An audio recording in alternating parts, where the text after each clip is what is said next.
शहरियार अली आपका physics teacher. Students, हम chapter number 7 को डिस्कस कर रहे हैं और अब हमारे पास आर्टिकल नंबर 7.8 रिड्यूस लेवल्स के मुताबिक जो इलास्टिसिटी वाला आर्टिकल है उसको हमने अब डिस्कस करना है। आज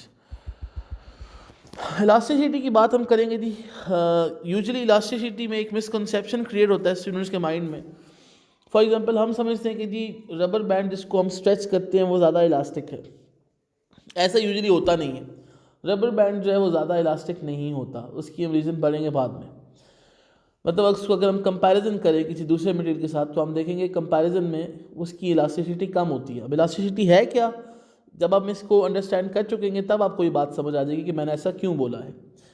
अब हमारे पास कॉमन ऑब्जर्वेशन है कि अगर आपके पास एक रबर बैंड हो या एक स्प्रिंग हो जो कि जगह पे आपने फिक्स किया हुआ है, आप इसके ऊपर अगर एक फोर्स लगाते हैं सपोज टूवर्ड्स राइट साइड, तो इसमें क्या प्रोड्यूस होती है, इलोंगेशन प्रोड्यूस होती है। इसकी लेंथ क्या करती है, ये इस तरह स्ट्रेच कर देता है अपनी जगह से, तो ये इलोंगेशन प्रोड्यूस होकर इसकी लेंथ बढ़ जाती है। हमारे पास जो है सिंपल पेंडुलम की बात की जाए उसमें अगर हम मैथ स्प्रिंग सिस्टम की बात करें, मैथ स्प्रिंग सिस्टम क्या होता है, एक स्प्रिंग होता है उसके अंदर एक मैथ लगा होता है। तो अगर हम इसको स्ट्रेच करेंगे तो ये पूरे का पूरा स्ट्रेच करने शुरू कर देगा। ये आप दोनों तरीके से कर सकते हैं। इसको कंप्रेस भी कर सकते हैं फोर्स लगा के इस तरफ, और इसको स्ट्रेच भी कर सकते हैं। और आपने ये कॉमन ऑब्जर्वेशन अपने टीवी के जो या एसी के जो रिमोट कंट्रोल्स होते हैं या कोई भी रिमोट कंट्रोल होता है उसमें देख सकते हैं आप कि रिमोट कंट्रोल में हम सेल डालते हैं तो कंप्रेस करते हैं स्ट्रिंग को, लेंथ में यानी कि चेंज लेके आ सकते हैं। तो ये आपके पास जो है बहुत सारी और भी कॉमन ऑब्जर्वेशंस हैं।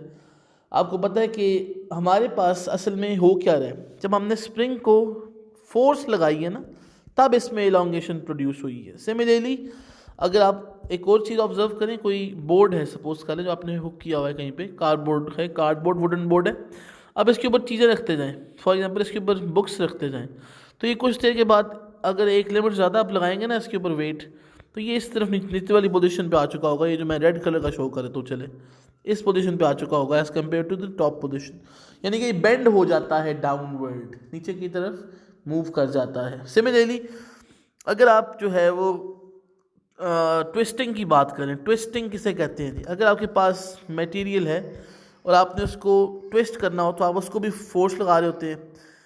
तो मतलब धागे को अक्सर देखते हैं कि वो अगर कोई धागा आपने इस तरह से अटैच किया हुआ है, सपोज ये एक आपके पास धागा है, आपने नीचे कोई मैश लगाया हुआ है, इसके इस तरह का ब्लू कलर का बॉल लगाया हुआ है, आप इसको ट्विस्ट कर सकते हैं, इसमें ट्विस्टिंग प्रोड्यूस कर सकते हैं।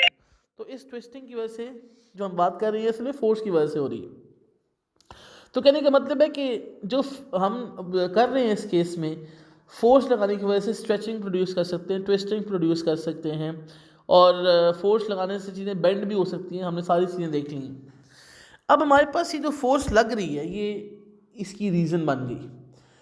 अब हम बात करते हैं कि डीफॉर्मिंग फोर्स क्या होती है। इस केस में हमने अभी तक किसी चीज़ को डिफॉर्म नहीं किया। अगर हम फोर्स लगाना छोड़ दें तो हो सकता है हमारी सारी मटेरियल अपनी शेप को रीगेन कर लें। मतलब शेप को रीगेन करने का मतलब क्या है, अभी हम बात करने वाले हैं डिफॉर्मिंग फोर्स की। डिफॉर्मिंग फोर्स का मतलब क्या होता है जी, पहले हम उसको सीखेंगे, what is meant by deforming force, और नॉन डिफॉर्मिंग फोर्स क्या होती है। देखिए, जब आप सेल को वापस निकालते हैं ना रिमोट कंट्रोल से, तो वो अपनी इनिशियल पोजीशन पर स्प्रिंग वापस आ जाता है। इसका मतलब है वो जो फोर्स आपने लगाई थी ना सेल की वजह से, यानी कि सेल ने जो उसको कंप्रेस किया हुआ था उसने वापस इसको अपनी ओरिजिनल शेप में और ओरिजिनल लेंथ में ले आया। तो ये डिफॉर्मिंग फोर्स नहीं होगी। अलबत्ता अगर इफ अ फोर्स चेंजेस, अब तीन चीज़ें अगर चेंज हो, सपोज लेंथ चेंज हो जाए ऑब्जेक्ट की, सपोज, या उस ऑब्जेक्ट की शेप ही चेंज हो जाए, या उस ऑब्जेक्ट का वॉल्यूम चेंज हो जाए, तो इस पर्टिकुलर केस में ऐसी फोर्स को हम क्या नाम दे देंगे, ऐसी फोर्स में हम जिसकी बात कर रहे हैं वो है डिफॉर्मिंग फोर्स।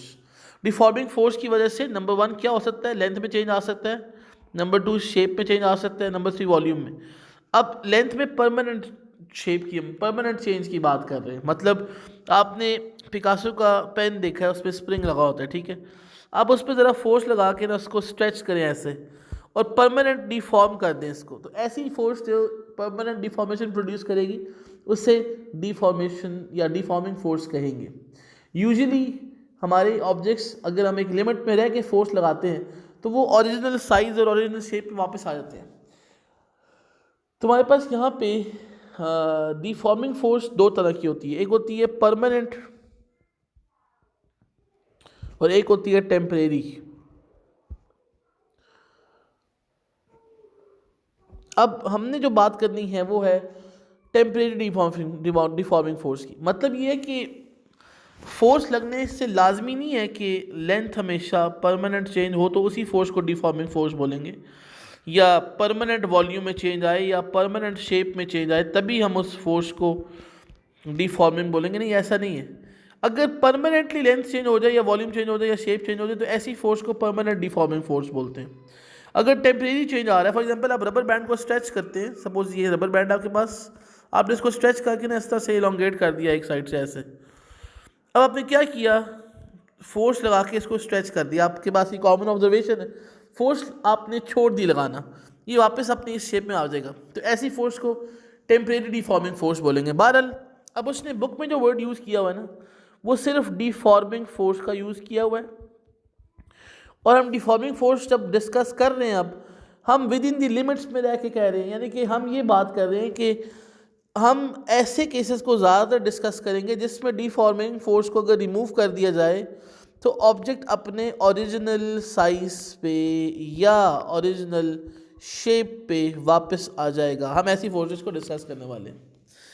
अगर डिफॉर्मिंग फोर्स रिमूव करने से ऐसा हो जाए कि हमारे पास ऑब्जेक्ट अपनी ओरिजिनल साइज या शेप पे आ जाए, ऐसी प्रॉपर्टी को इलास्टिसिटी बोलते हैं। मैं दोबारा रिपीट कर दूं, अब हम बात करने वाले हैं स्पेसिफिकली इलास्टिसिटी की। इलास्टिसिटी मटेरियल्स का एक कैरेक्टरिस्टिक है। वो कैरेक्टरिस्टिक क्या है? It is the property of objects to regain या to return to its initial position, to regain its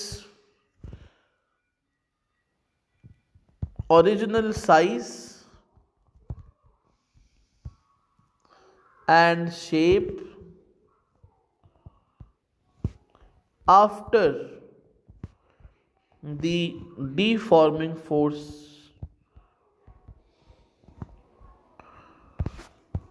has been removed. अगर आपने एक रबर बैंड को स्ट्रेच किया और उसको इतना स्ट्रेच किया जितना वो टूटे ना बस, और वो छोड़ दी फोर्स आपने लगाना, जो स्ट्रेचिंग फोर्स थी आपने लगाना वो छोड़ दी, या डिफॉर्मिंग फोर्स आपने लगाना छोड़ दी, अगर वो अपनी शेप को रीगेन कर लेता है, ऐसा रबर बैंड एक इलास्टिसिटी वाली प्रॉपर्टी अचीव करता है। तो हमारे पास जो इलास्टिसिटी है वो प्रॉपर्टी है ऑब्जेक्ट्स की कि वो अपनी, अब आप देखें, इमेजिन करें कि अगर आपसे कहा जाए कि रबर और स्टील, इसमें से कौन ज़्यादा इलास्टिक है, तो ज़रा सोचें आपका आंसर क्या होगा। आपका आंसर होगा रबर। ऐसा नहीं है। बात यह है कि हमारे पास स्टील ज़्यादा इलास्टिक है, रबर कम इलास्टिक है। क्यों? आपके पास अगर हम रबर को थोड़ी सी भी ज़्यादा फोर्स लगा देते हैं, यानी कि वो एकदम क्या करता है, ब्रेक कर जाता है, तो वो तो कभी अपनी इनिशियल पोजीशन पे वापस आएगा ही नहीं, तो वो तो कम इलास्टिक हुआ। जबकि स्टील को डीफॉर्म करने के लिए ज़्यादा फोर्स चाहिए, और उसको ज़्यादा फोर्स चाहिए होती है एज़ कम्पेयर टू किसके मुकाबले में, रबर के बैंड में, इसलिए उसकी इलास्टिसिटी ज़्यादा है। उसकी मटीरियल्स को डीफॉर्म करना आसान नहीं होता। तो याद रखें कि रबर ज़्यादा इलास्टिक नहीं है, स्टील ज़्यादा इलास्टिक है, क्योंकि स्टील की एबिलिटी अपनी ओरिजिनल साइज और शेप में आने की ज़्यादा है एज़ कम्पेयर टू रबर। उसके बाद हम बात करते हैं स्ट्रेस की। What is meant by stress? Stress हमारे पास होता है फोर्स पर यूनिट एरिया। अगर हम किसी ऑब्जेक्ट के ऊपर, सपोज कर लें हमारे पास ये एक बॉक्स है, आपको पता है बॉक्स की कितनी साइड होती हैं? बॉक्स बेसिकली एक क्यूब होता है, और क्यूब की कितनी साइड होती है हमारे पास? 6 साइड्स होती हैं। आप जिस कमरे में बैठे हुए हैं वो एक क्यूबिकल रूम है।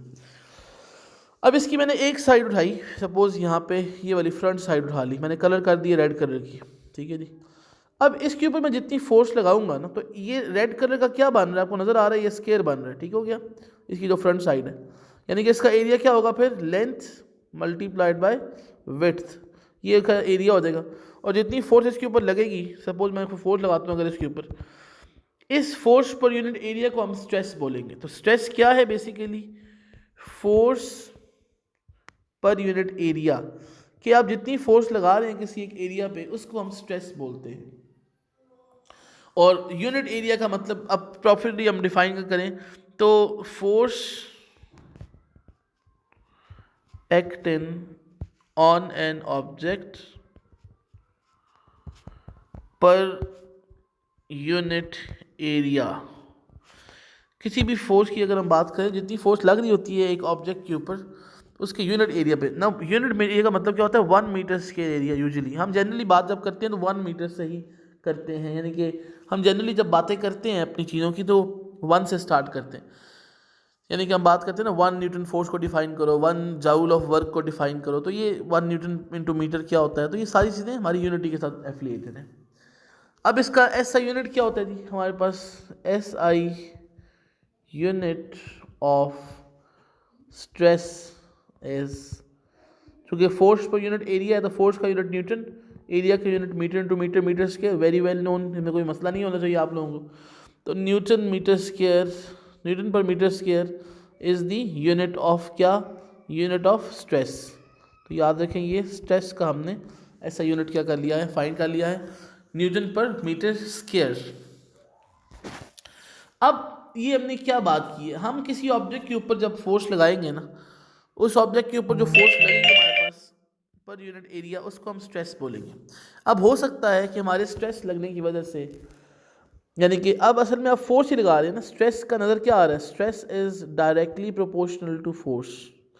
The greater the force the greater would be the stress, the less the force the less would be the stress. और स्ट्रेस का एरिया के साथ इनवर्स रिलेशन है, लार्जर एरिया होने से स्ट्रेस कम हो जाती है। और इस केस में हमारे पास जो है, अब जब हमने किसी ऑब्जेक्ट के ऊपर स्ट्रेस अप्लाई की है तो उसमें क्या हो सकता है? यानी कि आप स्ट्रेस अप्लाई कर रहे हो तो असल में आप फोर्स अप्लाई कर रहे हो, तो इसमें क्या क्या प्रोड्यूस हो सकता है? उसमें अब हम यूज़ करने वाले हैं वर्ड स्ट्रेन प्रोड्यूस हो सकता है। अब स्ट्रेन किसे बोलते हैं? देखिए, हमारे स्ट्रेस अप्लाई करने से 3 पॉसिबिलिटीज़ हैं। पॉसिबिलिटी नंबर 1, स्ट्रेस से हमारे पास लेंथ में चेंज आ जाए, स्ट्रेस से हमारे पास वॉल्यूम में चेंज आ जाए, स्ट्रेस से हमारे पास शेप में चेंज आ जाए। यानी कि वॉल्यूम या लेंथ या शेप चेंज इसमें आना जो है ये पॉसिबल होता है जब किसी चीज़ के ऊपर स्ट्रेस, यानी कि इनडायरेक्टली आप क्या कह सकते हैं? फोर्स लग रही होती है, बिकॉज स्ट्रेस और फोर्स डायरेक्टली प्रोपोर्शनल है। ये बात मैं बता चुका हूँ आप लोगों को। अब आपके पास फिर स्ट्रेन जो है वो क्या होती है, इसको हम डिफाइन करते हैं। स्ट्रेन बेसिकली रेशो है। देखिए, आपके पास अगर एक सपोज ये स्प्रिंग लगा हुआ है, ये इसकी कोई लेंथ है, इसको हम इस लेंथ को हम कहते हैं जी, सपोज ये लेंथ जो है इसको हम कहते हैं स्मॉल एल। आपने क्या किया? इसके ऊपर स्ट्रेस यानी कि फोर्स लगाई इसके एरिया के ऊपर, तो इसमें स्ट्रेचिंग प्रोड्यूस होगी, तो ये अपनी जगह से इस तरह से क्या करेगा? सपोज डिस्प्लेस हो जाएगा। अब इसकी लेंथ में क्या आ गया? चेंज आ गया ना। अब चेंज इन लेंथ कैसे पता चला? बिकॉज आप देख सकते हो कि इतनी लेंथ क्या कर गई है? इंक्रीज कर गई है, इतनी चेंज आई है लेंथ में। अब हमारे पास हमने क्या किया? स्ट्रेस अप्लाई करने से लेंथ चेंज कर दी। अगर हमारे स्ट्रेस अप्लाई करने से स्ट्रेन प्रोड्यूस हुई है, यानी कि इलोंगेशन प्रोड्यूस हुई है, यानी कि चेंज प्रोड्यूस हुई है, चेंज का वर्ड यूज़ किया जाए, इलोंगेशन का वर्ड यूज़ किया जाए, एक ही बात है। और चेंज भी किस में आए? लेंथ में। मतलब if stress changes the length then this type of elongation is called, क्या? this type of strain basically is called, strain का वर्ड ज़्यादा बेहतर है, is called tensile strain. This type of strain is called tensile strain. अगर ये इस बाकी चीज़ तो नहीं लिखी हुई बुक में, लेकिन बता दो, अगर ये शेप चेंज करता हो उसको हम शेयर स्ट्रेन बोलते हैं। नाम मैं लिख देता हूँ सिर्फ नॉलेज के लिए, अगली क्लास में पढ़ोगे आप जाके। शेयर स्ट्रेन, अगर शेयर स्ट्रेन कब की बात करते हैं? अगर हम शेप की चेंज की बात करें। और अगर हम बात करते चेंज ऑफ वॉल्यूम की, तो ऐसे स्ट्रेन को हम वॉल्यूमेट्रिक स्ट्रेन बोलते हैं। तो ये सारी चीज़ें ये इसके साथ एफिलिएटेड है। हम बात करने वाले हैं टेंसाइल स्ट्रेन की। टेंसाइल स्ट्रेन किसको डील करता है? टेंसाइल स्ट्रेस के साथ डील करता है। ठीक हो गया। अब हमारे पास इसका फार्मूला क्या होता है? Tensile strain is equal to change in length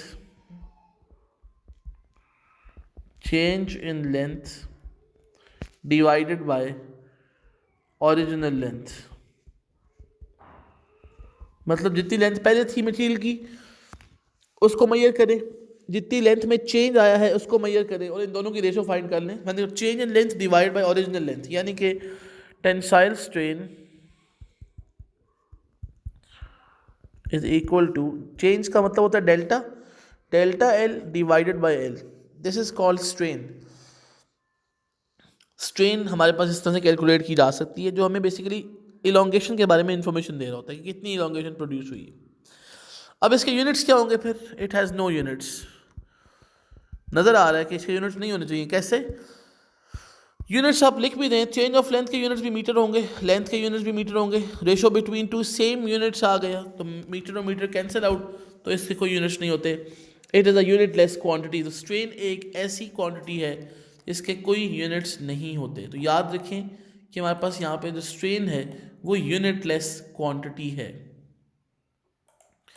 तो ये आपके पास जो है ये हमने जो डिस्कस किया आज, इसको हमने क्या बोला कि ये है आपके पास इलास्टिसिटी, स्ट्रेस, स्ट्रेन। जो ये डेफिनेशन बड़ी इंपॉर्टेंट है, तो ये आपने जो है वो उसको अंडरस्टैंड करना होता है, इसको बड़े तरीके से आपने समझना होता है। तो ये कुछ बेसिक चीज़ें थी जो हमने आज डिस्कस की हैं, क्योंकि हमने नेक्स्ट चीज़ पढ़नी है वो बेसिकली हुक्स लॉ के बारे में। तो हुक्स लॉ को जब हम डिस्कस करेंगे तो उसमें ये चीज़ें लाजमी इन्वॉल्व होंगी। Thank you very much. Next lecture में इंशाल्लाह मिलते हैं आप लोगों से। अल्लाह हाफ़िज़।